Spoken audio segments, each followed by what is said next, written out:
大家好，我哋今日又收到一個好靚嘅 Chanel 啦，Oh, wait, it's so small. We normally get bigger ones. 呢一個仲要係一個 vintage 嘅 Chanel， 同而家嘅 Chanel 好唔一樣㗎。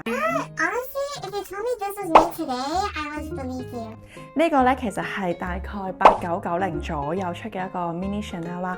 呢個都係一個 Chanel 嘅魅力所在，因為你一睇佢個款呢，就會覺得佢完全都係好 timeless 同埋好 classy。同埋如果你去望翻我哋 vintage Chanel 嘅一啲細節嘅話呢，你會見到首先第一樣嘢。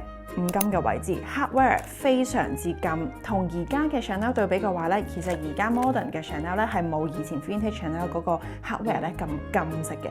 第二樣嘢我哋可以留意下啦，就係打開咗之後，你會見到佢嗰個 design 咧係同而家嘅 Chanel 係好唔一樣嘅，因為你會見到呢一個紐扣啦，佢上面會有 Chanel 個 logo 啦，同埋佢呢個紐扣咧係好 flexible， 你可以較長較短，變成一個小手提版嘅 mini Chanel 咧都冇問題。仲有一樣嘢係令到成個袋好 classy、好 timeless 咧，就係佢一個菱格紋啦。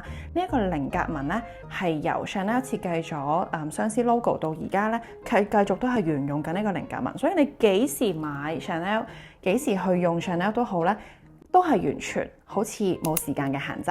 Yeah, honestly, that's true. But what can I even put in this? 呢個就係 fashion 咯。而家其實好多人咧都唔會真係孭好大個袋出街啦。好多時候我哋喺一個細袋裏面咧，其實放下唇膏啊，放下八達通啊，放下 credit card 啊，放下啲現金啊，已經出得街噶啦。手機嚟講嘅話，大家都係機不離手，都唔會真係放喺個袋裏面嘅。Okay, I agree. Now that you've said this, I feel like I want to get it too. 你一定要去考慮下呢一個袋，因為其實咧呢一個袋真係一啲都唔貴，幾千蚊嘅預算咧就已經可以將佢買翻屋企啦。如果你對呢個袋咧都有更加多嘅興趣嘅話，可以 follow 翻我哋下次再一齊去解鎖更加多嘅袋。拜拜。